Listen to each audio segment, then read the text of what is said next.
Good evening, TheoTRADE. This is Corey Rosenblum, and you're watching the Theo Nightly Video for the 23rd of January, still here in 2024. What you're looking at on your screen is the after-hours price movement of Netflix, NFLX, Netflix, up at the expected move high. What is that? What's going on? Before, and right now, we had a roughly 40 handle or $40 expected move for Netflix. When you project that up off of 492, you get, roughly speaking, where we are at this moment, which is about 532, or about, well, the numbers here are a little off, but that's what we're looking at for the expected move. And that is how it works. Now, butterflies on this level now, this is after hours, so we will see if this price holds at this level and the impact that it has. In the afternoon session of my broadcast, I was talking about this upper expected move, and in the event that Netflix goes here, it will pull the Nasdaq up a certain number of handles, around 50 or so. And that's what we're seeing. Again, this is after hours. Netflix, not the biggest, not even a monster attack, but is contributing to some upside handles or upside points in the Nasdaq. Back to Netflix and some of the other earnings. That's what tonight's video will be about. Earnings, and then some more earnings. We will be watching this roughly 530 or 531 to 2 level in the Netflix shares after hours. Before we go, well, actually, Texas Instruments. Speaking of the bull side, let's look at the bear side. So Texas Instruments had a roughly $8, a little bit ago, $8 expected move. You can project that off the close, and we're seeing that market move down. How to do that is my recommendation, put the price level, the close, and draw a trend line. Draw the trend line down about $8. And you can go a little horizontal trend line this way. And to be fair, we do it up as well. So $8 to the upside, we're looking at that number right here. $8 to the upside would take it to about here. And that is about 183 at the bottom, just about 166. You can be very precise. I'm on camera. I do this quickly, as you might say, back of the envelope math. But that's what we would do for expected move logic. Texas Instruments down. So about that 166 or 167 per share. That's a downside move. And those are the two main stocks that are reporting after hours, as in right now at the time of the video. Coming up tomorrow, we'll have AT&T, we'll have Abbott Laboratories, General Dynamics, and then a big one, two big ones really, Tesla and IBM, but we'll have that in tomorrow's session. Earlier today, we saw GE and General Electric had its earnings with a volatile play. What we're looking at here is the after hours print, down all the way to 118 per share, and then rebound just as quickly as it went off to the downside. And that closed roughly with a roller coaster ride, unchanged, down a little bit, but mostly unchanged in today's session. That's GE, General Electric, Lockheed Martin, down about 4% on earnings. Again, a little surprise, and then reversal. Not looking at the earnings numbers, you'll have that here in thinkorswim, or the news tab, or the analyze tab. For the fundamentals, right here are earnings. If you want to take a little deeper look, I only have 10 minutes on each evening video, but just going through the main ideas and the main earnings, you'll be able to dig a little bit deeper in the numbers and their performance and the actual versus the estimate, whether or not it, as we say, beat the street or underperformed the street being the expectation. And that's going to be true in all of your stocks that you want to look at. So back to the chart. It is all down to the expected move. But looking at the post-market movement from these earnings that took place before the opening bell. Lockheed Martin up, reversal, Procter & Gamble sustained or held its upside bid. That stock gained around 4%. But you see it, I see it, it's Triple M. Triple M, which is a large component and a large reason why the Dow Jones was off in today's session, nonetheless was down roughly 11%, also about $11, interestingly enough. We'll look at the big picture in a minute, but just getting the sense of where these stocks were. Verizon was an earnings play that was strong at the bell, or before the opening bell, and sustained itself again after the close of yesterday's session. And then we'll look at Raytheon. Raytheon was a pre-market earner, or pre-market mover, and Johnson & Johnson was a down stock. Now let's put these all into context of where we are on the big picture. The thing that's going to jump off the chart the most at us as traders is going to be the fallout or fall up from Netflix.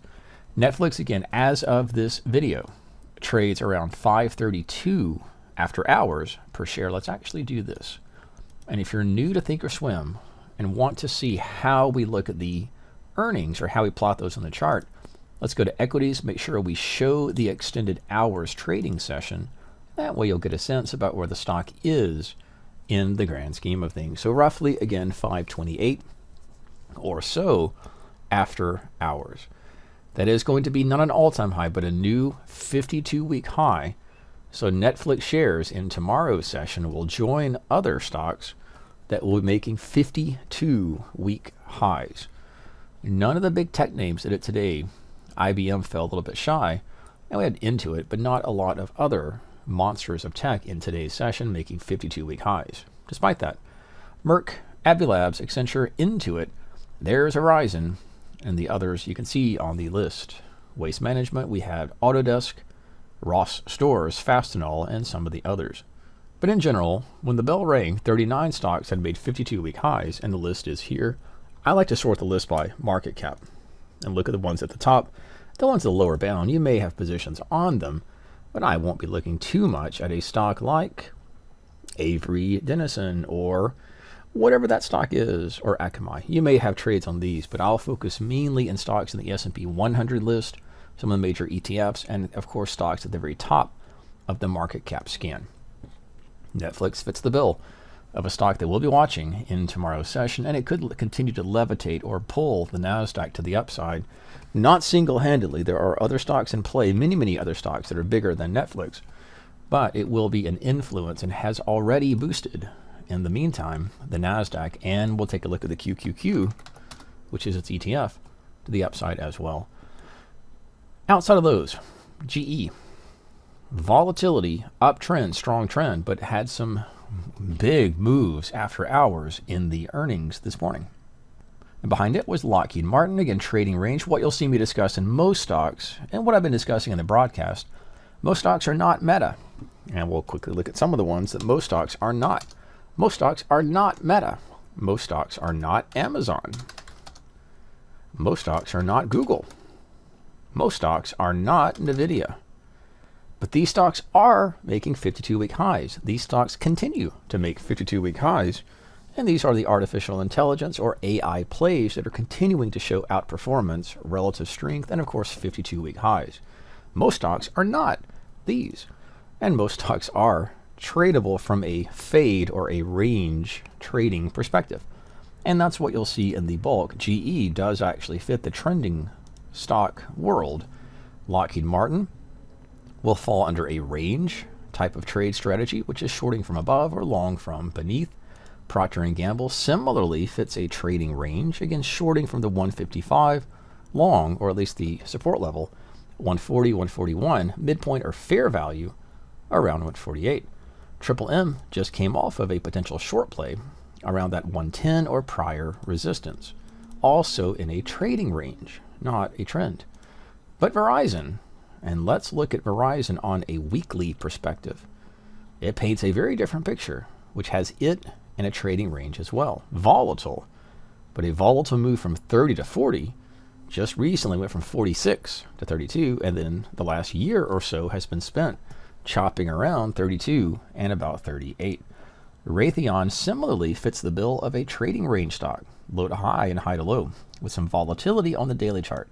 And finishing up our list on Johnson & Johnson, which had its trading range on the weekly perspective, and the daily is the same. So most stocks, with the exception of GE and our earnings list in today's session here at the 23rd of January, are actually sideways trading range stocks that are playing within a broader or a larger sideways range.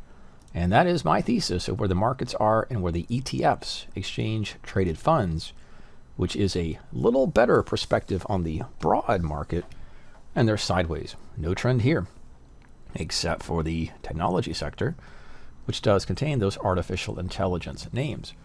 But outside of that, we have financials that are at the top of a trading range, industrials, materials, energy's back at the lower end, staples have come back to the middle, V Healthcare is potentially shorting from the upper resistance point.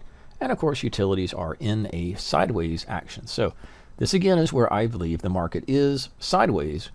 The trending stocks are there. The strong getting stronger candidates are mainly in technology, and they do continue to outperform the market. And of course, that will influence the Nasdaq. But outside of that, this is the clearer picture of the market. And it's not bullish, but it certainly is not bearish. It's sideways and a little bit rising sideways, perhaps at best. More earnings to come.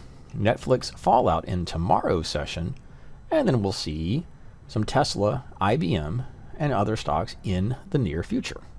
As always, be safe and careful. This is Corey Rosenblum with tonight's Theo video update for January 23rd, 2024.